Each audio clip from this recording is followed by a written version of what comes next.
Today is the yahrzeit of Rabbi Yitzchak Groner, who was a Rav of the Lubavitcher community, the Chabad community in Melbourne, Australia, for nearly 50 years. I personally owe Rabbi Groner a lot because he married me. He was the officiating rabbi, when I married in 1984 in Melbourne, Australia, to my wife, who was then Basia Serebransky. So meeting him then, and then later meeting him in New York at various times, and hearing from my wife and others, I want to tell you a little bit about him. This was a person who was born in 1924-25, and he was amongst those individuals who made a very big difference for Judaism, for Yiddishkeit, for Torah observance, the likes of Rabbi Shlomo Freifeld of Shar Yosher Yeshiva, the Balshuva Yeshiva, who was a student of Rav Hutner's. Rebbe Tzion Schenker, the famous musician of Mozart's music. He brought back Mozart's music. Shlomo Carlebach, Reb Shlomo Carlebach, the world-renowned composer and singer, motivator, and today they would call him influencer, and someone who made thousands of Bali Tshuva, and others. His humble beginnings began in Brownsville, Brooklyn. Brownsville was known at the time in the 1920s and 30s as the Yerushalayim of America. Brownsville was full of shuls, shtiblach, Chasidim, Litvischer people, yeshivas. It was a thriving and bustling Jewish center. Pitkin Avenue, the famous Pitkin Avenue, for those that have nostalgia as part of their upbringing, and other streets, and you can still drive through there like I did, although today there is a resurgence of a Chabad community there of some form. Nevertheless, by and large, it's not a Jewish area, to say the least. There are buildings there that are still look like shuls. They're no longer shuls. Unfortunately, some are churches and other institutions. Rabbi Groner grew up there. He went to Chaim Berlin as a boy, and then later as a young teenager. Rabbi Label Groner told me that when his brother, Rabbi Yitzchak Groner, his older brother, left for the new Chabad Yeshiva in 1940 that opened up, that the Frierdiker Rebbe made, two of the best students, or the best students of Chaim Berlin, were Rabbi Yisrael Alltime and Rabbi Yitzchak Groner, and they left for the new yeshiva. And Rabbi Hutner, the Rosh Yeshiva, was devastated. And he told Reb Mordechai Groner, the father of the Groners, nothing will be of your son.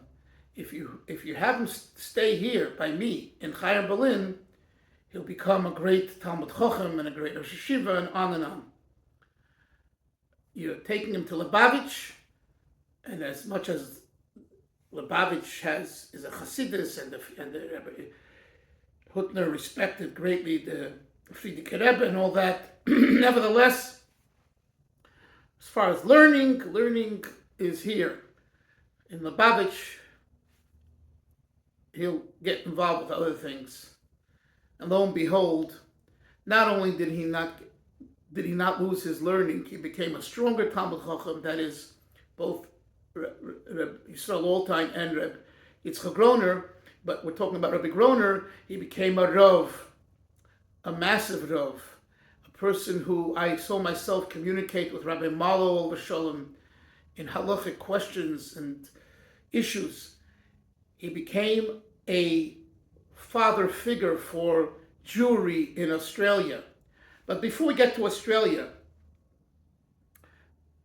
as a teenager, as I said, he transferred to Lubavitcher Yeshiva, and he became aware of Reb Shmuel Witten, the notable Mashpia of 770, Rabbi Yisrael Jacobson, the notable Mashpia of 770, and other Chassidim, Rabbi Eliezer Simpson, Rabbi Avram Paris, Rabbi Avram Elia Axelrod, anyone and everyone that passed through 770 in the 40s.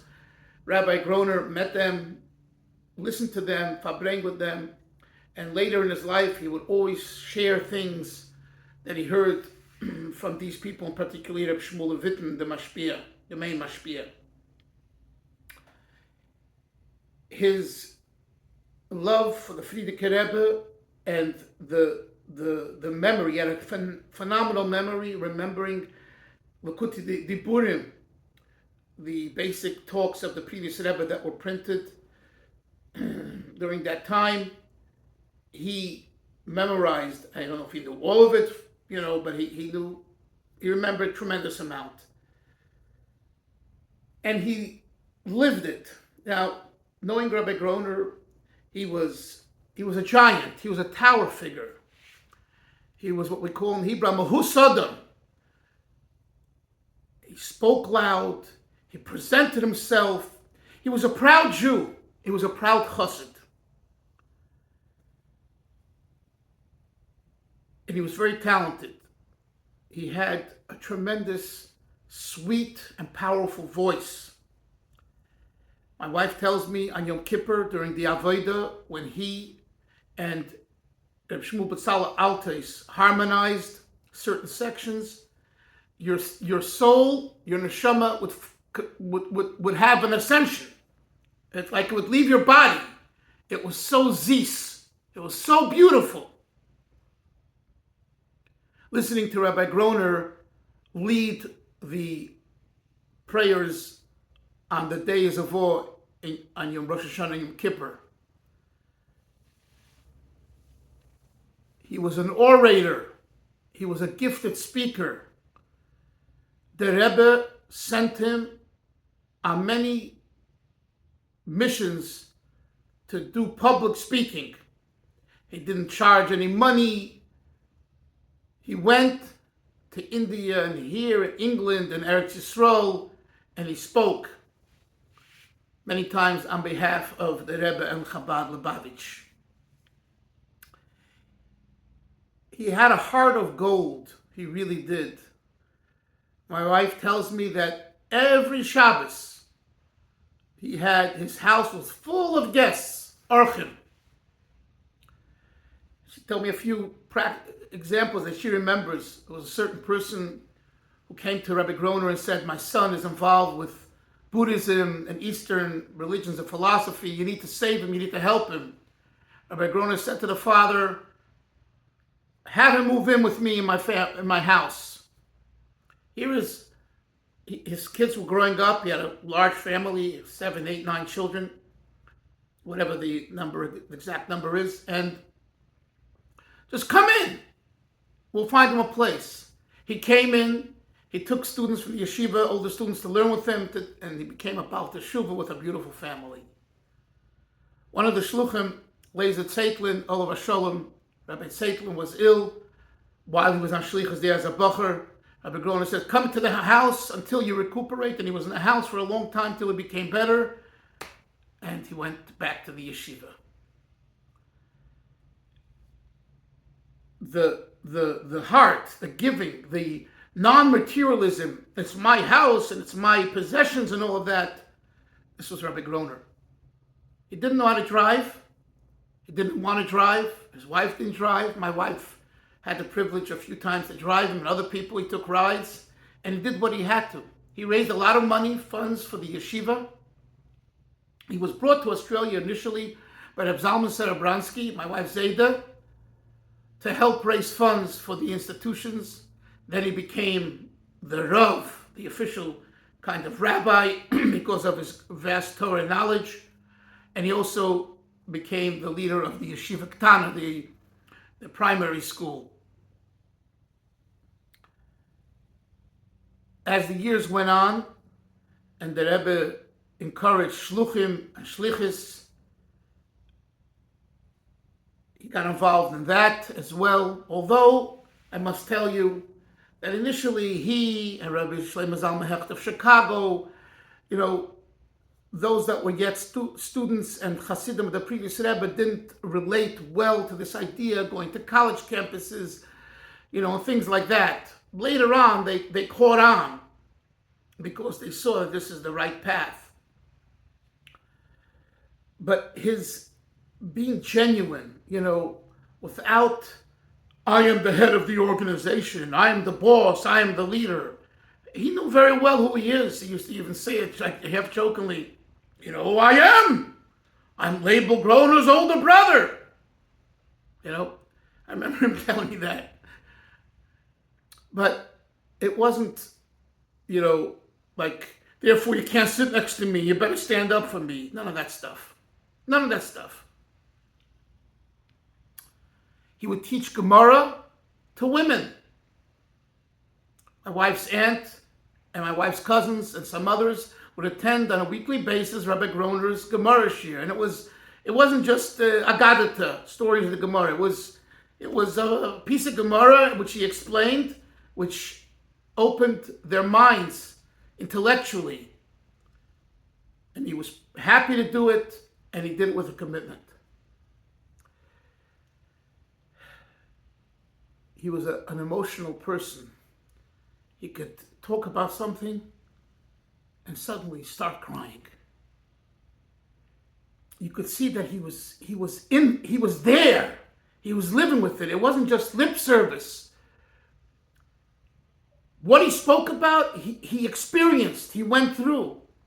Remember, growing up, being born before the Holocaust and living through the Holocaust, even though he was in America in that period, and then seeing the development of Judaism, of Yiddishkeit, of Torah Yiddishkeit, then being sent after doing work for the Frierdiker Rebbe in, I believe, Rochester, New York, and Buffalo, New York, and many different things that the previous Rebbe and the Rebbe used for the benefit of Yiddishkeit, of Judaism. He goes off in the 50s, I think 57 or so. He goes off with his fledgling family to Melbourne. In the beginning, his wife, it was hard to acclimate herself to the community, and she wanted to leave, and the Rebbe wrote her a letter, which was public, and the Rebbe said, you want to be the captain of the ship, or you just want to be an attendee, a participant? The captain of the ship needs to take responsibility. It's an amazing letter. You should read it. And she remained, and they built not just a family. They built a community. Of course, there were others who were helpful and were there before. The Faglins, the 5 Chasidim that the previous Rebbe sent there, Altoy, Sarabransky, Gurevich, Kluvgant, Volshansky. Of course, there were others. But Rabbi Groner, because he was an American, he had that American pride. And with that American pride, he marched forward. Yes, at times, some of the Russians and others, they weren't used to the style, but he could only do it his way. And no one's perfect, and he did it his way, and he created such a wonderful community. His hope was that his ways, the way he was raised, and the way he was taught by his teachers, and the Rabbeim, and the Chasidim, and the Mashpia, would go over to the next generation, and we hope and pray that everyone, all those in his extended family, will follow in his ways and use their talents in a way that they augment Torah mitzvahs, the observance of mitzvahs, the teaching of Torah based on our Messiah, our tradition. And for sure, there's no question that what he wished for was that Mashiach come and that it be speedily in our days, and the neshama of Rabbi Yitzchak David ben Mordechai Groner, whose yahrzeit is Dalet Tammuz, should have an aliyah, and only Yiddish Chasidische nachas from his entire family his entire community, that they should continue Michayel Achoyel from strength to strength with the coming of Mashiach. Amen v'yamen.